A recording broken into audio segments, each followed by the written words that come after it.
Hello again, Gills fans. Welcome back to the latest episode of Gills in the Blood TV. It's Monday review time as I look back on Saturday's trip to Portman Road, where we created the better chances. We had long spells of domination in terms of territory, but we ultimately didn't take them chances when they came along, and therefore left Suffolk having suffered a very unjust 1-0 defeat. I think it's clear by the amount of town fans that have responded to myself and others on Twitter over the last couple of days saying that we deserved at least a draw, probably deserved all 3 points. Says all you need to know about the performance of Neil Harris's men. And it's been brilliant to see such a turnaround in such a short space of time. But ultimately, goals win your football matches. And when Connor Chaplin's big chance come along, he stuck it in the bottom corner and Ipswich picked up the 3 points. When the game kicked off, we set up in the same shape, didn't we, that we'd done on Tuesday evening, which had helped us see off Crewe by 1-0. So we had a back three, we had wing-backs. Ben Thompson, recent signing from Millwall, came into the starting 11 at the expense of Charlie Kelman. Dane Oliver came in for the injured Mustafa Carriol, so it meant that Danny Lloyd was pushed up alongside Big V to play as an orthodox striker. Thought we were very good first half. When Ipswich had the ball, we kept our shape really well, didn't we? Defended our box absolutely magnificently. And I think it says all you need to know about the performance during them first 45 minutes. Aaron Chapman's only had 1 save to make. But if you go right back to the beginning of the game, we were given a free kick inside the first couple of minutes. Danny Lloyd, decent enough hit, looked like it was creeping in the bottom corner. Christian Walton makes a comfortable enough save and put it out for a corner, which we didn't capitalise on. But other than that Aaron Chapman save, I think there was probably only one time where a ball came into our box and we looked a little bit last ditch, and that was Max Amer, who managed to backtrack and flick a magnificent header away from James Norwood, who looked all set to tap it in for 1-0. Norwood himself and Joe Pigott, who does love a goal against us pigs, doesn't he? For Wimbledon, scored vast amounts of goals over 2 or 3 seasons. But credit to our back three, Connor Masterson, Max Amer and Jack Tucker, and the wing backs as well, and the midfielders who ably supported them. They didn't really get a kick, and when they did have it, they was having to drop deep. They never once really got in behind. And I thought Neil Harris set us up absolutely superbly, and we carried out the plan brilliantly as well. Got in at 0-0 at half-time. And I imagine the team talk was more of the same again, and believe that you can win it because they were there for the taking. I'm sure Kieran McKenna was trying to get his lads up and say exactly the same. But yeah, a really, really impressive first 45 minutes at Portman Road. Second half, we bossed it, didn't we? For 15, 20 minutes, Ipswich were penned in. They couldn't get out. We were creating chances. First big one came the way for Dane Oliver. We pinched the ball and turned over possession in the middle of the park. Danny Lloyd done brilliantly, kept it, waited for the right option, picked the right pass through the lines into Stuart O'Keefe. He turned and got his head up, a little flick ball over the top. For Dane out muscled the centre half. Ball looked to be drifting just a little bit wide for a shot, but he did get that shot off and it beat Walton, only to agonisingly cannon off the far post and away to safety. Shortly after that, there was another good ball into the box. I think it might have been Connor Masterson from a set piece. Jack Tucker was up. Ball sort of ricocheted to him after competing for a header, and he's flicked a shot come cross with the outside of his right foot. Danny Lloyd's picked up the pieces, and his shot for all the world from about 3 or 4 yards looks like it's going in. Defender sort of hits him while he's on the floor. I'm not sure how much he knows about it, and ricochets onto the upright. So that's the second time the frame of the goal was hit in the first 5-10 minutes of the second period. There was another one, Robbie McKenzie, we broke again, whipped a great ball across the 6-yard line for Dane Oliver, stretching for all the world, just couldn't quite get there, couldn't grow enough. And then the other one, myself and Reece said on the Match Day Live during the game that Ipswich wanted to keep going short. Walton wanted to keep giving it to his centre halves, but even when we pushed 3 or 4 on, they still did it. They didn't go long because they weren't confident enough. I don't think that Norwood or Pigott would win the ball in the air off of Amar, Tucker and Masterson. So they kept doing the same thing, and we managed to pinch it in the area for Dane Oliver without a goal for a while. I think if he's in top nick, he just has a shot, gets it out of his feet and whips it far corner, but he tries to lay it off and the chance goes, doesn't it? And then there's another one. Ball breaks to him in the box. He just takes a split second, and I think it's George Edmondson makes an unbelievable block getting back in, to be fair to him. You have to give credit to the centre half. It's a magnificent piece of defending. It was 3, 4 really good chances that came and went, and that would ultimately come back and bite us. In between time, Danny Lloyd goes off with a horrendous injury. How it's not a yellow card, I can't for the life of me work it out. We didn't even get a free kick. The referee didn't even stop the game, even though Danny Lloyd was clearly in excruciating pain. You could see the way he was laying, banging his fist into the turf. His left leg seemed to be laying a bit limply on the ground. You could see he was trying to move his right leg, but his left one, nothing at all. Both medical teams come on. I know Danny's tweeted since and said thanks to the Ipswich team and their medical staff are helping him out, but it looks like it's probably a season ender for Lloydie, and that's a real big disappointment because he's just been running himself into form. Myself and Reece were saying on the drive back that a lot of people have been saying Robbie McKenzie for Player of the Year. Yeah, I think he's in contention. I think Lloydie was playing himself into contention. He's got 5 or 6 goals, 4 assists as well, and his endless running and that Duracell battery attitude has seen him come to the fore. And it's really annoying in the sense that he looks a proper Neil Harris player, doesn't he? And it looks like he could now miss the remainder of the campaign, which is obviously a big blow to us. The goal, unfortunately, is probably the only time in the game where we switch off. Ollie Lee doesn't pick up the run of Connor Chaplin, lets him run off the back of him.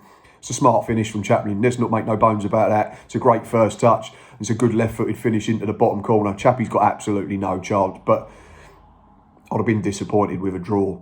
So to have come away with absolutely nothing was a bit gut-wrenching. But I'm trying to stay positive, and what we've got to remember is this is a completely different Gillingham team now. In only a week with Neil Harris. Got a win last Tuesday, didn't we? Having had no training sessions. Probably only had 2 or 3 sessions on the training pitch since then. And we went to Ipswich, who, if you watch the match preview that I did with the Cruncher, 21,000 a week they're paying Selena, £9 million wage budget, massive ground, massive resources, and we've gone there and we've stood toe to toe with them for the entirety of the 90 minutes.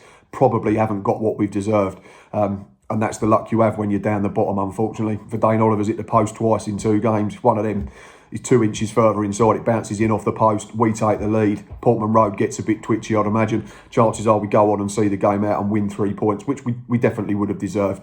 But we didn't, and we have to pick ourselves up and dust ourselves off again because we've got another massive game Tuesday evening when we host Cambridge United. In terms of Town's top player, I think it had to go to a defensive player because we put them under the cosh.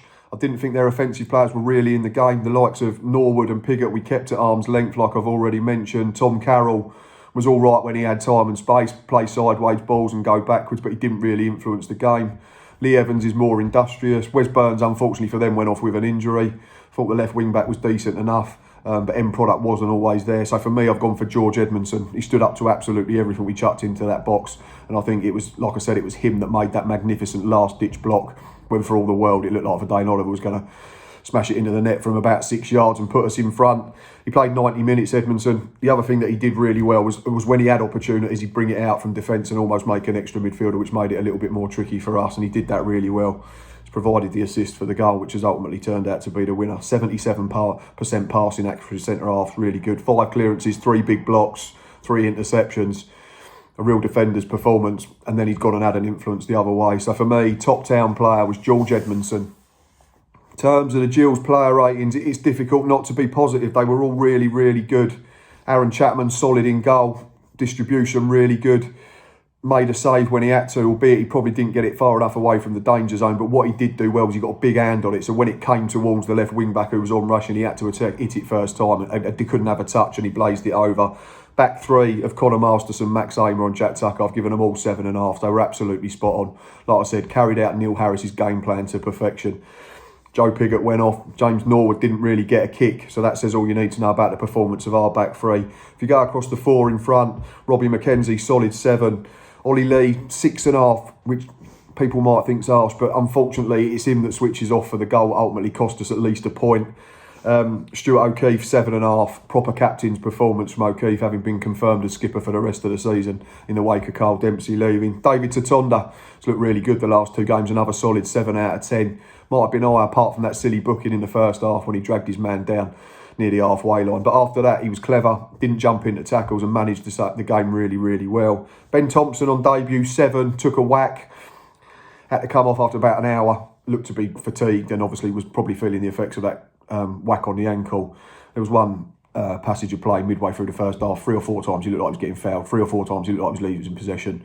He's strong as an ox for a small lad, and his feet are unbelievably quick. And them quick feet almost fashioned a chance that we nearly scored from, didn't they? Where he managed to drag it round the Ipswich midfielder and get his shot off. End of the first half, unfortunately, just drifted wide. So a solid 7 and a solid debut for Ben Thompson. In terms of the front 2, big for Dane Oliver and Danny Lloyd. Both worked their arts off again, didn't they? Their socks off. 7 for each. For Dane on another day could be sitting with a match ball. Unfortunately, he's not. Danny Lloyd, probably a contender for man of the match if he'd not been the victim of what I thought was a poor challenge. But the referee's got to do his job and be stronger. 7 for Danny Lloyd. Whether we see him again this season, I'm not so sure. Substitutes, I gave Charlie Kelman and Tom Dixon-Peters 6. They worked hard enough without really influencing the game, and Daniel Phillips only got a couple of minutes, so not applicable. In terms of Gills man of the match, it's tricky. There were so many good performances across the pitch. I was adamant it had to be one of the back three of Masterson, Amer or Tucker. I thought Max Amer's been really good in a different system, one that he's played before and he's not really looked comfortable in it, but I think playing in the middle of the three helps him out. Masterson, really, really good signing, I think, proving to be a good addition. He's been bright in both games that he's played. And Jack Tucker looked back to his best as well. But having looked at the stats on a couple of apps, I'm going to have to go for the captain, Stuart O'Keefe. I thought that was a proper skipper's performance. He led from the front. Everything that we did well, he was involved in defensively and offensively. Held his position well, knew when to press, knew when to drop off and let him have the ball. He's played 90 minutes. He's had 72% pass completion. One key pass, which is nearly an assist. The one for Dane Oliver, cannons off the post. Could be sat here talking about Stuart O'Keefe setting up what would ultimately been a winner on another day. 63% of his duels won, one block shot and 3 big tackles as well. So for me, Gills man of the match, deservedly so, and someone who's back to his best was Stuart O'Keefe. Tweeted on Sunday and said that there's been too many weekends where I've woken up on a Sunday morning, felt deflated, disappointed, or just nothing at all because we've continually got beat and we've continually rolled over. But I said this weekend felt very different. This whole week with Neil Harris has felt very different. And even if we do run out of games and we ultimately don't get enough points to stay in the division, there's hope for next year, isn't there now? There looks to be a game plan. There looks to be a plan long-term, mid-term, which is what Neil Harris has been saying ever since he's come into the football club. And I put a video up and each and every single one of them Gills players deserved that standing ovation that they got from the away fans on Saturday afternoon because they were absolutely brilliant to a man. And it was great to see Neil Harris, Dave Livermore, Stuart O'Keefe all telling all the players, you come over, you come and say thanks to the fans. And what have we said all year? You give us something to cheer about and we'll back you all the time and we'll continue to do that. And like I've said, we might get relegated because we'll run out of games. But if we go down swinging and we go down fighting, that's all we can ask of. All we want is a football team to be proud of. We're not asking for millions of pounds. We're not asking for the Premier League, the FA Cup, the Champions League and all that razzmatazz.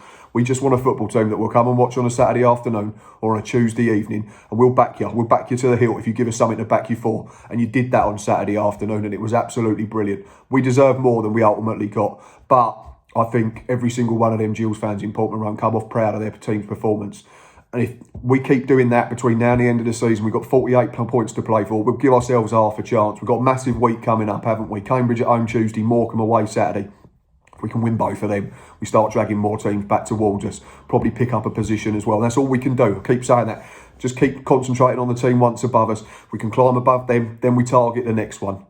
Right, that is it from me today. Positive in defeat, which is a pleasant change. And we'll be all right under Neil Harris, I think. Right, hope your Monday's not been too stressful. We'll see you Tuesday night. Myself and Boz, we're back for another Match Day Live. Until then, up the Gills.